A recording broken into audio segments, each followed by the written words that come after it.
103.2 Preston FM. Keeping it local. Now, Roy Harper has been an internationally respected singer-songwriter for many, many years now. He's got a compilation CD out at the moment. We had a chat with him. We also had a chat with him about digital versus analog, and you'll find his thoughts on this absolutely fascinating. Here's what Roy Harper had to say. Right, so we're talking about Songs of Love and Loss, Volumes 1 and 2. Obviously, there's a clue in the title there, but can you tell us a little bit about how this album actually came together, please? Well, it's been in the works for 13 or 14 years, maybe even more. But it came to a head when we were making the book because I made a rather extensive and quite thick lyric book in 2003. Mm-hmm. And we realized that 40% of the songs were love-related. And, loosely. And it was by far the biggest category. So I just thought, there's a record there. There's got to be, because, most of the time, a lot of my epic stuff hides the lesser songs. And so, there they lie, covered up by all this big sort of, these giant, messy songs I have, with intense gravitas and lots of actually social comment, I suppose. But in and out those, and underneath them lies this current of love songs, and it was about time to separate them from all of that, and put them into some context of their own. And that's really how it came about, although it didn't actually happen until half of it happened in 1998. But we ran out of cash flow to do the other half.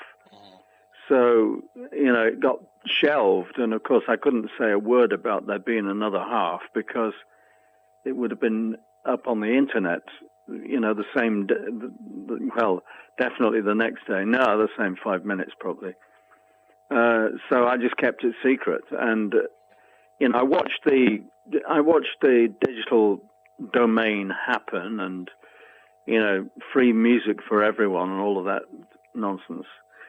And it's become, just in the last 2 or 3 years, it's become a little bit more secure to put things out in the digital domain. And so we were approached over the years by various companies, and we've chose one of them eventually, and Believe Digital, to put this out.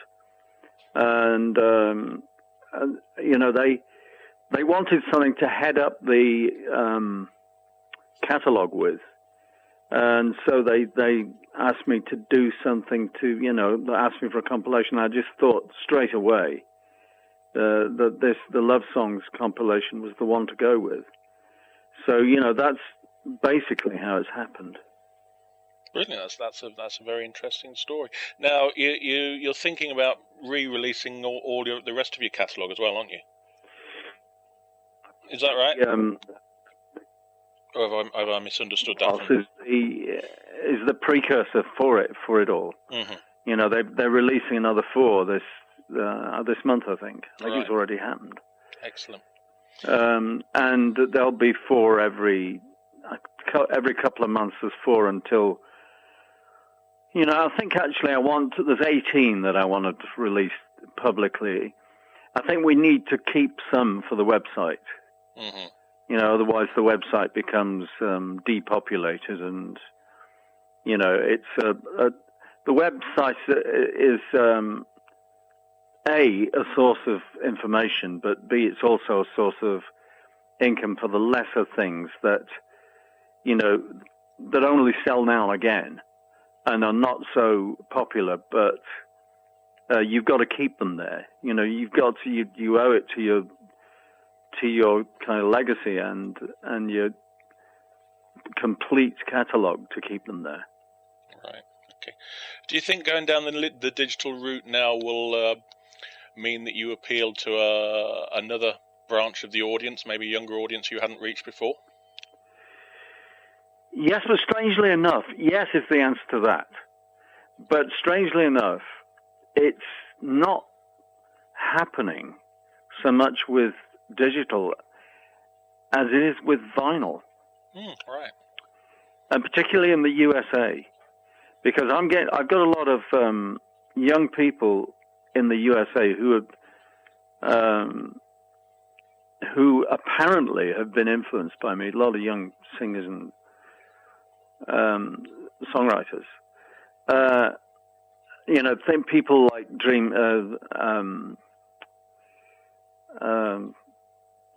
Fleet Foxes and Joanna Newsom and Bonnie Prince Billy and Jonathan Wilson. Jonathan is an interesting guy because he's been. It's kind of been an undercurrent in my life, for the last 3 or 4 years. But he's been making a compilation of my songs with all of these young guys, these young Americans.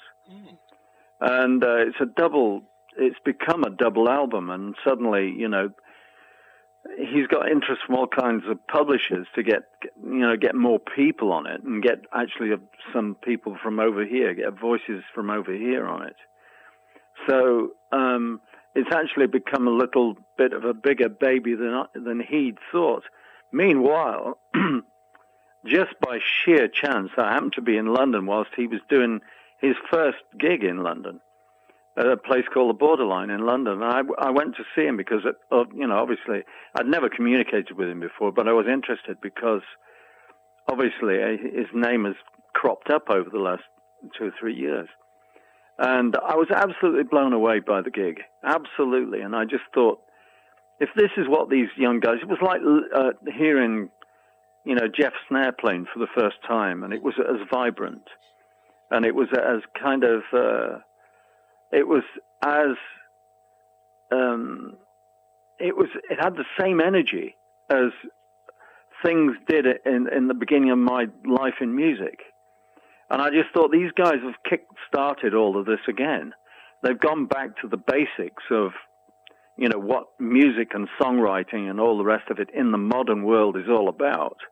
And they're reinventing it on the backs of some of us. And apparently I've been an influence insofar as, my longer things have really interested a lot of these guys because I've shown them the modus operandi. And they're incredulous, really. They say things like, so what was popular when you were making these records? And I had to, the first time I got that one, I thought, David Cassidy? So it was very odd for them to think that these records weren't kind of better known than they actually are. But actually, I was knocked out by Jonathan's performance, and I realized that, he's probably going to become quite a big-selling artist. And they're expecting him to be in the top 10 over here in December. So, the interest they've got relates to that. The record's selling really well. And they're expecting that. So, suddenly I'm surrounded by people who are, influenced by me to some degree or another. I don't know what that really means, who are becoming really well known and want me to be involved. So it's a kind of second life for me. And in terms of profile in that respect, they're beginning to. They're thinking analog. They're not thinking digital. Those guys think analog and they think real.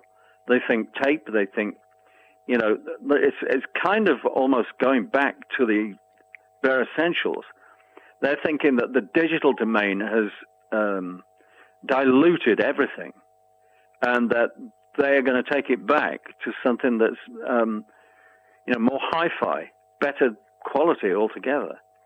And so they've gone over there, the real deep down music fans have gone back to vinyl. So that's a very strange, strange happening, but, Actually, there wouldn't be there'd be a sort of a further drain on petrochemical if if that revolution was to happen properly again.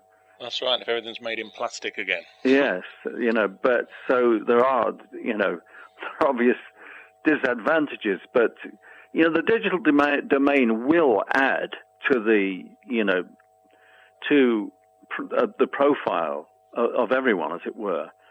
But I think in some ways, although it's still an expanding market, the digital market, its days are numbered in terms of its credulity, in terms of its credibility. It's kind of almost like free music for kids.